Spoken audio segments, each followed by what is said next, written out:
मंत्री ने सावरकर को लेकर विवादास्पद बयान दे दिया है। कर्नाटक के मंत्री दिनेश गुंडू राव ने कहा है कि विनायक दामोदर सावरकर ब्राह्मण होकर नॉनवेज खाते थे और वो गौहत्या का भी विरोध नहीं करते थे। कर्नाटक के मंत्री ने अपने बयान में क्या कुछ कहा है, आपको सुनवाते हैं।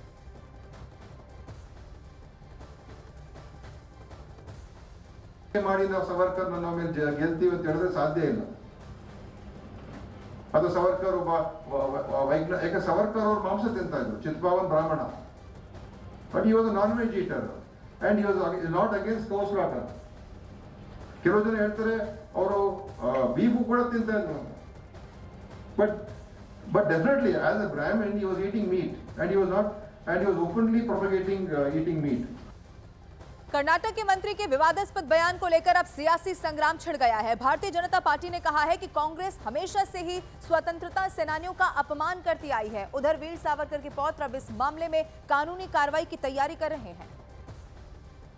कांग्रेस ने असली इतिहास दबाया है, सशस्त्र क्रांति का इतिहास दबाया है। वो सिर्फ यही कहते हैं कि गांधी नेहरू ने आज़ादी दिलाई और अगर नेहरू ने आज़ादी दिलाई तो नेहरू का वंश ही सत्ता पे रहे।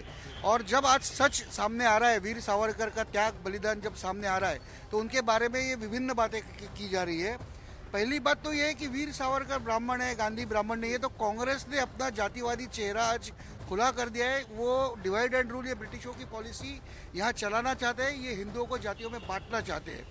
दूसरी बात यह है कि सावरकर का जो गोरक्षा के सामने इन्होंने जो बयान है वो अत्यंत गलत है। मानजनक टिप्पणी उन्होंने की, दुर्भाग्यपूर्ण की, हास्यास्पद बयानबाजी है।